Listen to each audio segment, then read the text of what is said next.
Grand Likita, le débat politique de Mangembo FM. Une autre lecture, un autre regard sur l'actualité à travers le monde, l'Afrique et la France. Le Grand Likita, un magazine de Joseph Pouloulou.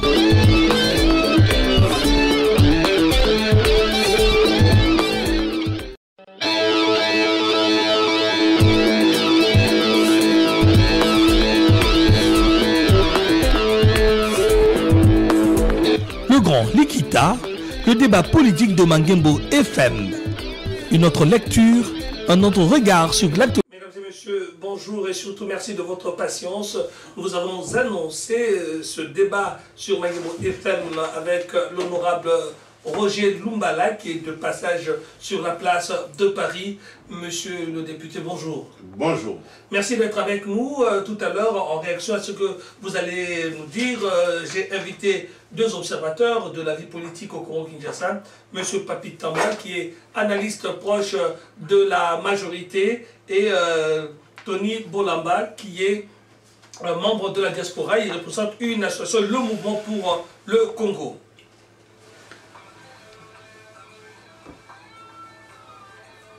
Monsieur Roger Lumbala, voilà, vous venez de vivre un mois de janvier, en tout cas assez tendu au Congo-Kinshasa, avec cette crise constitutionnelle ou cette révision constitutionnelle qui a eu du mal à passer. Peut-on dire aujourd'hui que cette crise est derrière nous et que désormais on peut regarder vers les échéances électorales? Merci beaucoup. Je tiens d'abord à m'excuser auprès de vos auditeurs parce que j'ai connu un quart d'heure. Ils peuvent m'en excuser, mais je tiens à préciser aussi qu'il n'y a pas eu une crise institutionnelle en République démocratique du Congo. Il s'agissait bien de la révision constitutionnelle qui est inscrite dans la Constitution elle-même.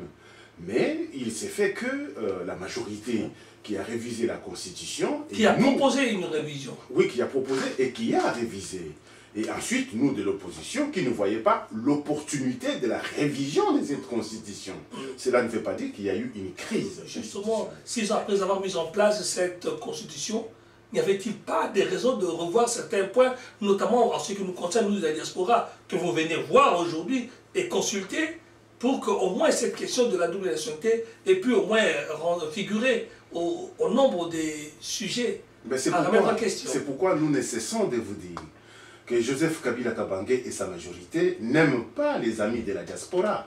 Parce que si c'était l'opposition, c'est l'article 10 qu'on allait placer au premier plan pour la révision. Pourquoi j'ai dit cela? Vous savez très bien que je suis de la diaspora, je suis issu de la diaspora, je suis le fils de la diaspora, j'ai vécu dans la diaspora, je connais ce que fait la diaspora, ce que vit la diaspora, ce que pense la diaspora pour la République démocratique du Congo. Mais comme Joseph Kabila Kabange n'a jamais été quelqu'un qui comprend ce qui se passe à travers le monde, surtout les gens qui veulent du bien pour notre pays, voilà pourquoi ils se sont mis à réviser la Constitution seulement sur certains articles pour le mettre un peu personnel pour le compte de Joseph Kabila Kabange. Ils n'ont pas pensé à la révision ou à la modification de l'article 10 qui concerne tant les citoyens congolais qui sont dans la diaspora. Vous aurez pu le proposer. Vous aurez pu le proposer. Pourquoi vous n'avez rien proposé, l'opposition? Pourquoi l'opposition n'a-t-elle rien proposé sur cette liste présentée par la majorité? N'oublie pas, cher ami, que quand on parle de moratoire, c'était José Makila, qui est de l'opposition, qui avait sorti cette histoire de double nationalité, qui a été bloqué par la majorité au pouvoir. Parce que tout simplement, la majorité au pouvoir, et à l'Assemblée nationale, est composée de beaucoup plus de députés par rapport à l'opposition. C'est ainsi que nous nous disons. Moratoire, José Makila, aujourd'hui il y a révision, la majorité n'a pas proposé cet article-là, c'est pour faire comprendre à nos frères de la diaspora que la majorité, parce qu'elle est constituée de la plupart des cadres, députés et sénateurs qui viennent aussi de la diaspora. Nous avons un souci majeur pour nos frères de la diaspora parce que nous savons ce qu'ils font. Ils envoient beaucoup d'argent au pays, vous le savez très bien. Quand bien même cet argent, ils envoient dans leur propre famille. Ils n'envoient pas ça à l'État congolais. Donc nous disons, ils envoient cet argent qui adoucit un peu la misère de nos familles au pays. Mais nous disons que pour ce qui nous concerne, nous, de l'opposition, c'est le premier article à réviser. Est-ce que vous avez bien joué votre jeu en faisant la chaise vide, puisque vous estimez que cette révision constitutionnelle, elle est normale? Pourquoi avez-vous refusé de voter, d'être là au moment du vote? Il y a deux choses. Il y a la légalité dans la révision de la Constitution. Ce que vous reconnaissez. Et il y a l'opportunité que nous pensons que à 9 mois ou à 10 mois des élections, Kabila ne pouvait pas pousser sa majorité à réviser la Constitution. C'est ainsi que nous vous disons, nous avons dit, nous ne sommes pas d'accord avec ça, quand bien même que c'est légal. Nous ne sommes pas d'accord et nous sortons pour manifester notre désaccord. Il faut que publiquement, sur le plan national et sur le plan international, que tout le monde voit, que tout le monde sache que l'opposition n'avait pas participé physiquement, même dans les congrès, là où on a modifié la Constitution. Alors vous êtes en train de faire un petit tour d'Europe, vous allez rencontrer les Congolais à Paris, vous allez partir à Bruxelles, et peut-être à Londres. Quel est l'objectif de cette tournée? L'objectif est simple. Est-ce que vous êtes d'accord que le pays est mal géré? Oui. Est-ce que vous êtes d'accord que l'article 10 n'a pas été révisé pour permettre à la diaspora de participer activement à la vie politique congolaise? Oui. Mettons-nous ensemble. Venez. Ensemble derrière qui? Derrière Roger Lumbala? Non, ensemble, nous avons déjà un candidat virtuel que nous avons. C'est qui? Etienne Tshisekedi Wamulumba. Heureusement que c'est virtuel. Oui. Aujourd'hui, si je peux retirer le mot virtuel, oui. Le candidat réel que nous avons aujourd'hui, c'est M. Etienne Tshisekedi Wamulumba. Ou soit vous venez avec lui, nous sommes avec vous, ou soit vous n'êtes pas avec lui, vous êtes avec la majorité, vous allez là-bas. Donc je voulais déjà vous saluer et saluer l'honorable Roger Lumbala, ainsi que M. Tony Boulamba, ainsi que tous les téléspectateurs qui nous suivent. La première chose, c'est que je constate une divergence des fonds au sein même de leur propre opposition. Pas plus tard qu'hier, j'ai encore revu l'émission du président Vital Kamerhe ici Télé Sud, qui a parlé d'un processus, c'est un processus plutôt sous des tableaux différents, où il a énuméré, je pense, 10 points, selon ses propres dires, en souhaitant que l'opposition puisse d'abord, bien entendu, se concerter autour d'un programme avant de parler des hommes.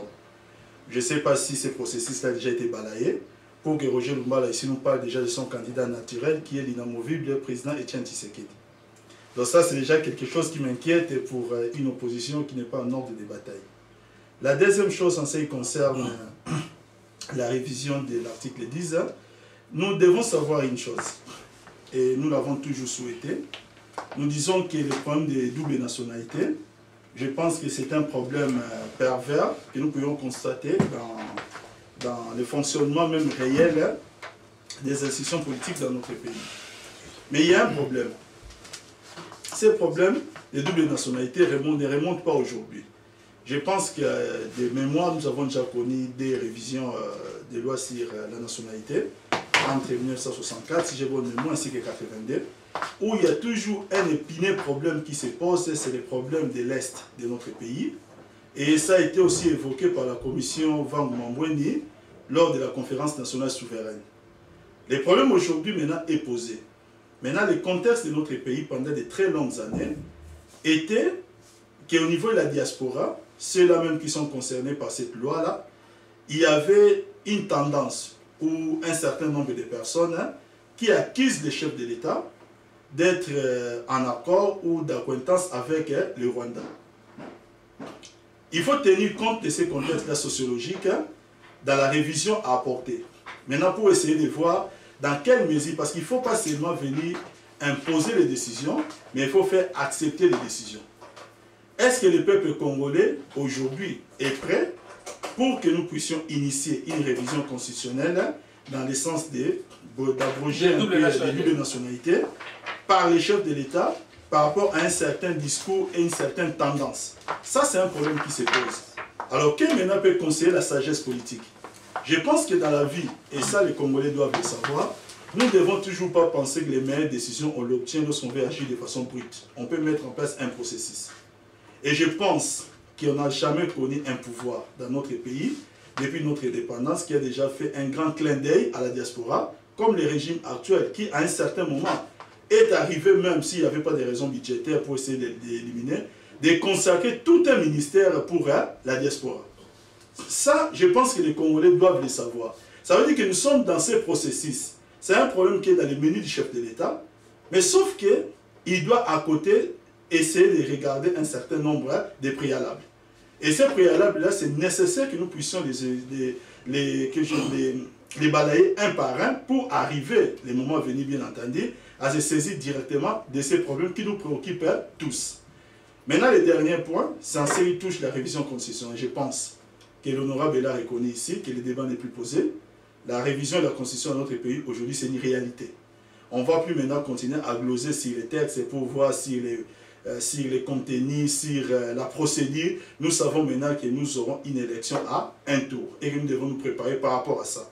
Je constate tout simplement que la majorité a quitté l'hémicycle de l'Assemblée nationale sans pour autant que cela puisse influencer ce que la loi puisse être votée. En termes de football, ça dirait, on appellerait ça indéfini. Vous avez suivi M.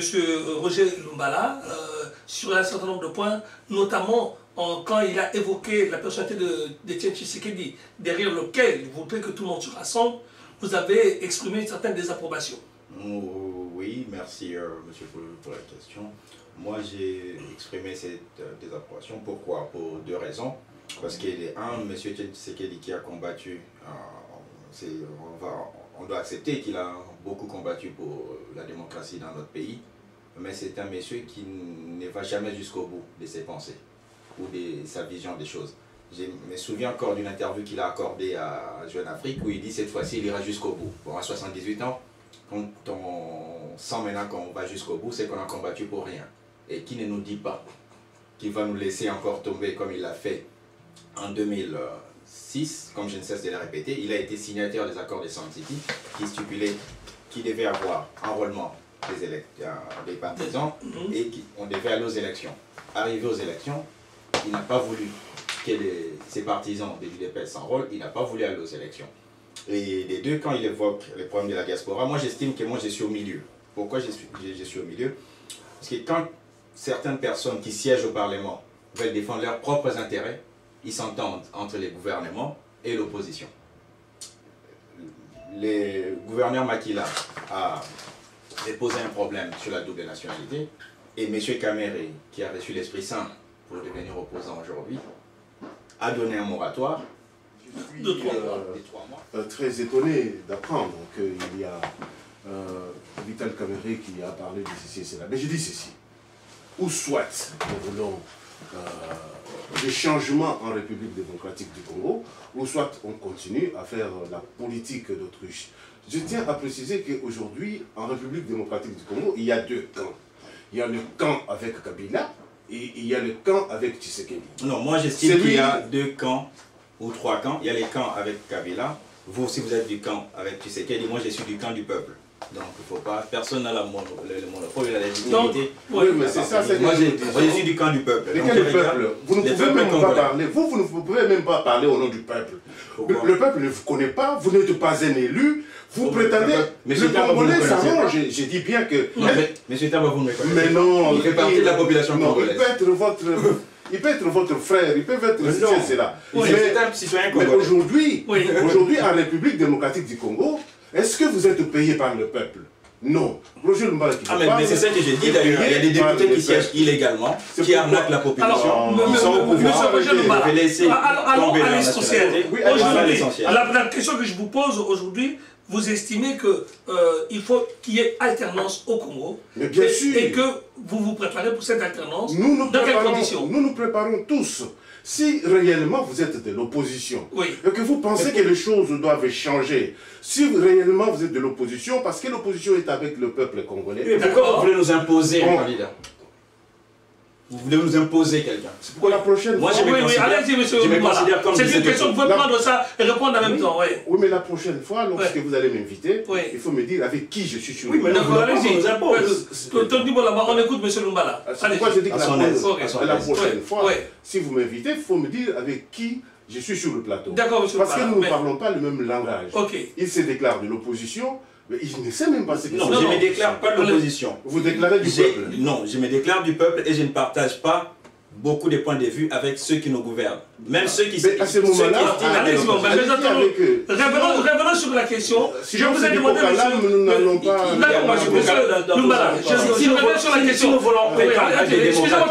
S'il vous plaît, nous voulons la démocratie. Non, ce n'est pas comme ça, la démocratie. Oui, on ne peut pas nous imposer un candidat. D'accord. Alors, le candidat de l'opposition aujourd'hui... Est-ce qu'il y a eu des assises de la majorité? Non, mais monsieur... Je parle au nom de l'opposition.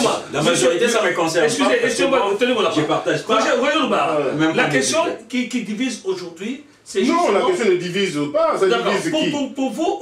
Ça divise nos frères qui font leur politique sur Internet. Qui veulent quand même être présents dans le débat. Pour l'instant, nos frères sont spécialistes, sont politiciens sur Internet. D'accord. Nous sommes politiciens sur Internet. Sur le terrain, d'accord. C'est pourquoi nous disons que ici,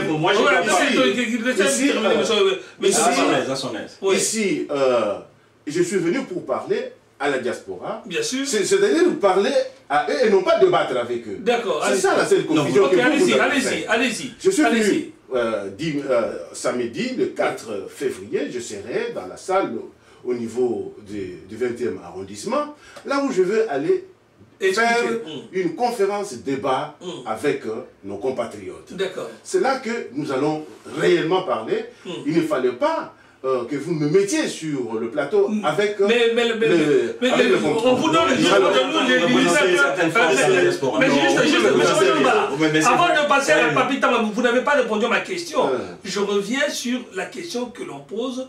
Le choix de la majorité de l'opposition aujourd'hui s'est fait autour de Tshisekedi. Y a-t-il eu regroupement et y a-t-il suffisamment de regroupement de tous ceux pour faire ce front commun, ou vous allez, comme vous dites, que ceux qui viennent sont d'accord avec Tshisekedi, ils viennent, sinon on ferme la porte? Nous n'allons jamais fermer la porte. La politique de la fermeture de la porte ne paye absolument pas. C'est ainsi que nous disons. Nous devons nous comporter en une brigade qui va à la guerre. Et nous avons en face de nous un adversaire. Cet adversaire qui aujourd'hui rassemble les hommes autour de lui. Et nous aussi, nous devons nous identifier à une personnalité politique forte pour que nous puissions combattre le général qui est en face de nous. Parmi nous, il y a encore des caporaux qui sont en train de se poser des questions sur ce qu'il faut faire.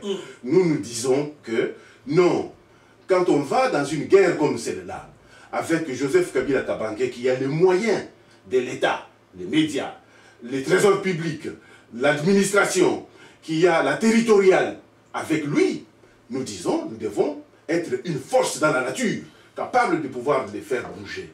C'est ainsi que vous avez vu qu'il y a un an, Joseph Kabila Kabange, qu'est-ce qu'il disait? Ou ces hommes de Joseph Kabila Kabange disaient qu'il allait passer au premier tour des élections. Avec le retour d'Etienne Tshisekedi, la masse qu'il a drainée, avec tout ce qui s'est passé à travers les différentes provinces, et aussi avec la déclaration officielle de sortie de Vital Kamerhe, Kabila a compris qu'il avait un problème et qu'il fallait aller très vite dans les changements ou dans la révision de la Constitution pour le mode de scrutin à un tour. C'est ainsi que nous nous disons. Voilà que nous avons en face de nous un général qui a des troupes derrière lui. Nous devons aussi avoir un général avec des troupes derrière. Papi Tamba, Tshisekedi en face, vous êtes d'accord, vous prenez tout ce qui se présente. Dans quelles conditions vous avez réussi à faire votre rassemblement? Est-ce que ça vous paraît logique ce qui se fait en face?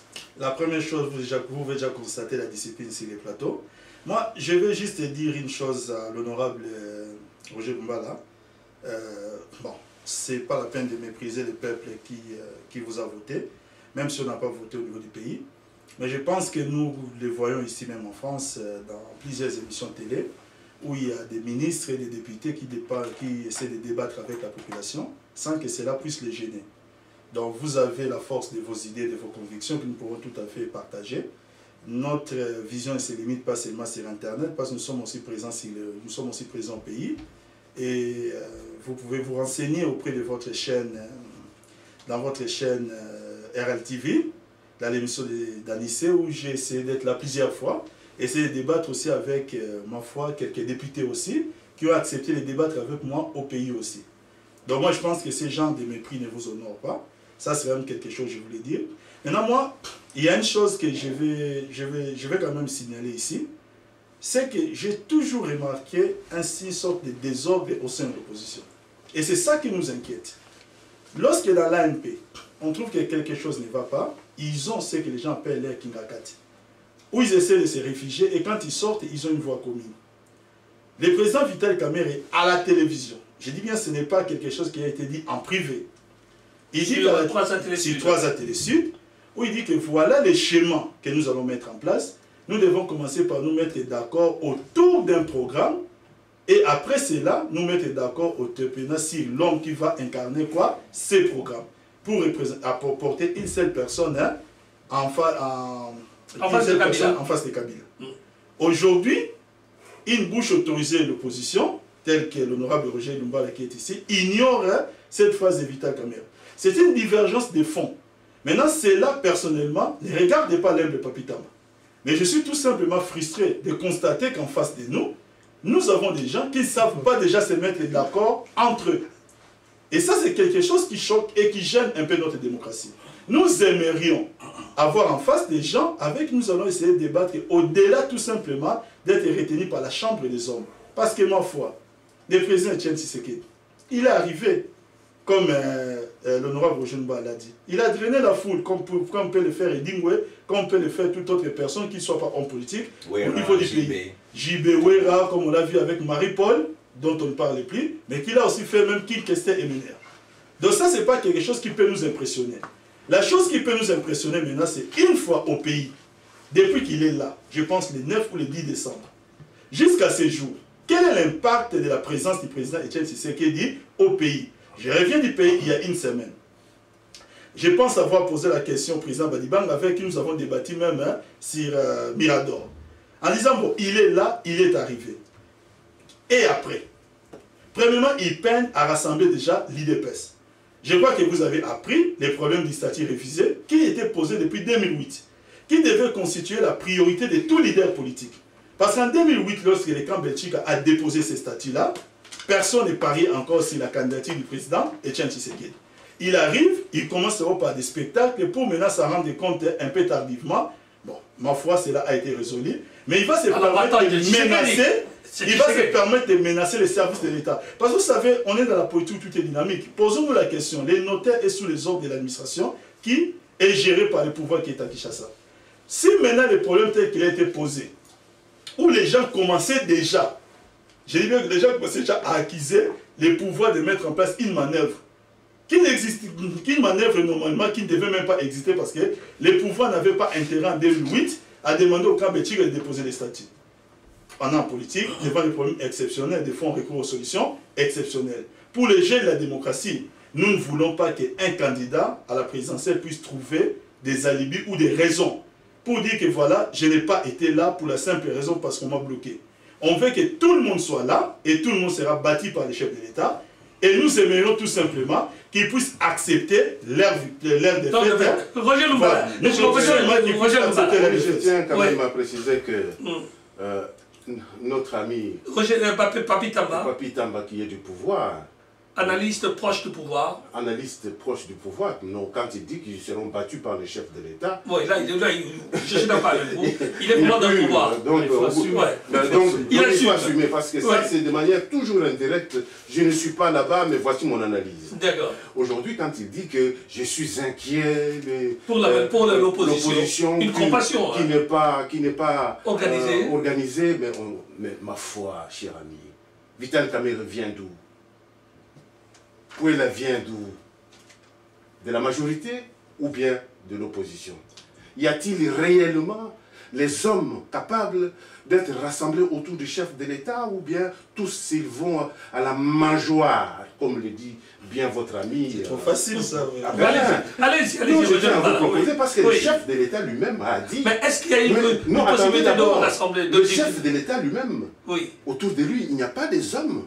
Parce qu'il a dit qu'il n'y a jamais trouvé 15 personnes avec lesquelles il peut travailler. Et vous le savez très bien.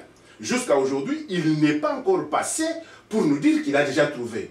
Donc tous ceux-là qui sont autour de lui, ce sont des hommes qui sont partis uniquement pour manger, que lui ne considère pas comme travailleurs. Lui, le chef de l'État, ce n'est pas Roger Lumbala. Se mettre autour d'un programme. Kabila qui est là, autour de quel programme ils se sont déjà mis d'accord. C'est pourquoi nous disons, il ne faut pas jeter la pierre dans l'étang de votre voisin pour que ces poissons puissent bouger. Nous sommes là pour dire, nous regardons ce qui se passe en face, nous nous mettons sur le même diapason, nous prenons les mêmes armes et nous attendons la guerre. Bon. Parce que, aujourd'hui, même quand il dit qu'il y a des contradictions, mais bien sûr, au sein de l'opposition, chacun peut donner son point de vue. Mais nous sommes au moins d'accord sur un seul point. Lequel? Kabila ne gère pas bien. D'accord. Voilà, vous voyez. Donc nous sommes d'accord que Kabila ne gère pas bien. Nous sommes aussi d'accord que Kabila doit partir. Absolument. Voilà, donc nous sommes sur le point essentiel, oui. nous sommes tout à fait d'accord. Mais la démarche maintenant pour atteindre cet objectif-là, c'est là que moi j'ai dit, j'ai un peu d'expérience par rapport peut-être à mon... Alors, justement... voilà, j'ai dit ceci. Oui. Est-ce que pouvons-nous avoir respect à Kabila? Il va à Mbuji-Mayi. Oui. Il va à Mbuji-Mayi. Il dit aux agents de la NIBA, le 2 novembre, au plus tard, je vous envoie 10 millions de dollars. Jusqu'à aujourd'hui, rien. Est-ce qu'on peut respecter un type comme ça? C'est là où j'ai dit, renseignez-vous et vous le savez très bien. Jusqu'à aujourd'hui, il a fait 2 ou 3 voyages à Mbuji-Mayi. Il n'a jamais réglé ces problèmes-là. De la MIBA. De la MIBA. Je dois traiter un monsieur comme ça avec mépris. Je me dis, un chef de l'État, c'est comme un père de famille. Nous sommes tous ici, pères de famille. Un père, quand il promet à son enfant, il dit, je vous donne tant, la dernière date c'est celle-là. Si vous ne faites pas ça, les enfants ne vont plus réellement vous prendre au sérieux. Et je peux aller beaucoup plus loin. Cela va de même avec la République démocratique du Congo de manière générale. Et quand le chef de l'État dit, je n'ai pas vu 15 personnes avec lesquelles travailler, moi je pense que le problème ce n'est pas les hommes, c'est lui. Parce que pour découvrir les hommes intelligents, il faut que vous soyez vous-même intelligent. Permettez-moi de vous dire que le chef de l'État, son niveau ne lui permet pas de découvrir qu'il a des hommes intelligents. Avec lui, oui. Je vous dis au que commerce, oui. Moi j'ai travaillé avec le chef de l'État. Oui.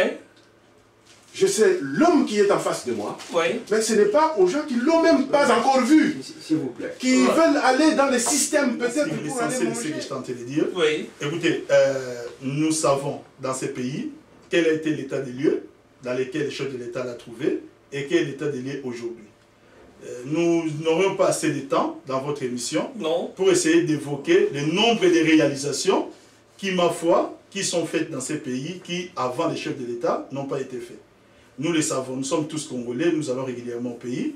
Maintenant, si les autres ont leur propre lecture, dans le sens où ils utilisent les mots « rien » pour dire que rien n'a été fait dans ces pays, nous savons tous ce que veut dire « rien » en français. Ça, je pense, c'est un peu une certaine malhonnêteté. Vous savez, ici, on est dans la politique où tout est dynamique. Lorsque le président Chirac avait déclaré que dans 10 ans, pour être maire de la France, il va se baigner avec son short dans la Seine, il ne l'a jamais fait. Mais les Français ont compris que 10 ans après, beaucoup de choses ont évolué. Je pense que si le chef de l'État déclare quelque chose et que par après il ne le fait pas, la première question pour un responsable politique, il devait commencer par se dire qu'est-ce qui est passé entre les deux. Parce qu'il faut savoir que notre pays, entre-temps, était soumis à plusieurs contraintes, où il y a certaines choses qui demandaient à ce qu'on puisse les revoir. Parce qu'au moment où le chef de l'État avait essayé de prendre certaines dispositions, nous devons savoir que l'entrée de notre budget, le dollar, avait un taux, et ils avaient prévu maintenant à la fin du budget un autre taux qui a été balayé au bout de 2 mois. Parce que la crise financière a fait que, et certaines réalités qui ont influé dans l'économie interne, ont fait que directement on avait connu une hausse des dollars à un problème qui était un peu par rapport au vertigineux. Ouais. Maintenant, il fallait à tout prix mettre en place ce qu'on appelle des mécanismes de cadrage macroéconomique pour essayer maintenant d'être un peu plus rationnel dans les dépenses, afin de ne pas toujours avoir un dépassement excédentaire du budget, parce qu'on devait jouer sur les jeux, on devait jouer plutôt sur les tableaux, de savoir qu'on devait sortir notre pays de ce endettement. Maintenant, que l'honorable Roger Lumbala, qui siège à l'Assemblée nationale, reconnaisse cela ou qu'il ne le reconnaisse pas, libre à lui d'être de mauvaise ou de bonne foi, j'attends la 4e fois. Moi, ce que je veux juste dire, et je vais insister là-dessus, c'est que nous devons savoir que l'élection présidentielle, dans un régime semi-présidentiel comme le nôtre, c'est une élection qui porte sur l'homme. On choisit l'homme à la tête du pays, et non pas un parti politique, non pas une plateforme. Il faut se rendre à l'évidence qu'aujourd'hui, il y a des candidats, il y a des membres qui peuvent voter pour le président Vital Kamerhe, qui, lorsque ça va être le président Tshisekedi, ils voteront pour le candidat Joseph Kabila. Et il y a des candidats qui peuvent voter pour le président Tshisekedi, mais si c'est le président Vital Kamerhe, ils voteraient pour Kabila. Le problème n'est pas au niveau de la discipline qu'on peut essayer d'inculquer à leurs adhérents. Ça, c'est d'abord important de savoir. Il y aura deux hommes qui vont se confronter, et ces deux hommes-là doivent avoir une vision. Nous, aujourd'hui, on n'est plus là pour parler de vision. On est là pour parler de réalisation, parce que, comme l'a dit José, ça fait un moment que nous sommes là. Nous dirons tout simplement au peuple congolais, voici ce que nous avons fait. Est-ce que vous voulez nous redonner la confiance pour continuer ou pas? Et les autres diront que non, voilà, nous avons mal fait. Et voici ce que nous avons mal fait. Voici ce qu'ils peuvent faire. Libre, et c'est le peuple qui tranchera. Vous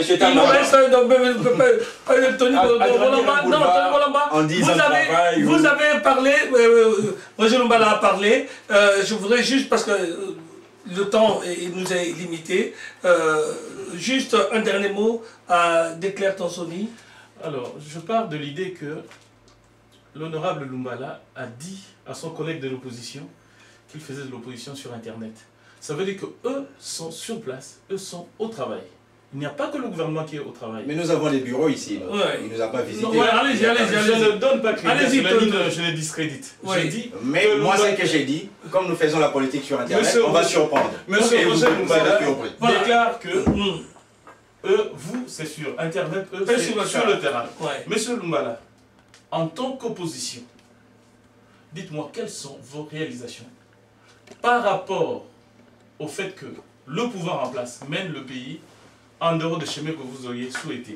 Quelles sont vos réalisations en termes de recadrage de la démocratie, étant entendu que nous avons ouï dire que les députés et sénateurs du pouvoir étaient très mal à l'aise face à la question de l'argent, parce qu'en fait, ils ont dit que l'opposition payait aux aïeux. Je n'en dis pas plus. C'est-à-dire que, évidemment, c'est l'opposition, pour amener l'opposition à ne pas embêter le pouvoir, les enveloppes viennent vers les élus de l'opposition. Par exemple. Ah non, pas du tout. Par exemple. L'affaire Rosito, l'interpellation de Rosito, par exemple. On trouve qu'un membre du gouvernement a un peu pris des libertés avec l'argent public. Au lieu de porter la question directement au bureau de l'Assemblée, on trouve un journaliste qui va écrire un article, lequel journaliste prend contact avec l'entourage du ministre et, comme un chantage, on lui dit, si vous n'obéissez pas à ce que nous demandons, on amène ça on installe la chose sur la place publique. Est-ce vrai ou non? Vous êtes libre de... rien. Vous dites que vous avez vu, c'est la dernière interpellation de vous avez Rosito qui a été dirigé une reportée. organisation qui avait besoin de renseignements. Et vous nous dites que vos méthodes sont celles-là. Non, je dis ceci. Nous, en Europe, nous sommes au courant et vous, non. Non, je dis ceci, cher ami. Moi, je suis institutionnel. Je ne peux pas vous dire aujourd'hui qu'il y a des enveloppes... Non, c'est pas ce que je vous demande. Je vous demande de dire, est-ce que vous vous reconnaissez là-dedans? Est-ce que vous reconnaissez qu'avec ces pratiques-là, le pouvoir sera plus florissant pour le peuple zérois, quand dans l'opposition, on trouve même que vous êtes mieux servi que ceux du pouvoir? Ah non, pas du tout. Je ne vous ai pas dit que l'opposition... Dans l'opposition qui? Si notre ami du PPRD vous a dit que j'ai la seule chaîne de télévision que nous avons à Kinshasa qui parle contre la majorité, et dont même les membres de la majorité, parce qu'il s'est permis de venir, il a toujours été reçu là-bas, c'est la chaîne de M. Roger Lumbala. Comment pouvez-vous aujourd'hui... Mais c'est honorable Roger Lumbala. Vous avez été récit par Jean-Marie Kassamba. Et vous figurez même dans les génériques. Oui, comme moi, oui, bien sûr. Mais j'ai dit ceci. Alors vous n'allez pas dire que c'est... Non, j'ai dit ceci. Si Jean-Marie Kassamba m'a reçu, c'est parce que quand je passe, j'explose le dimat. Merci Roger Lumbala, merci à vous.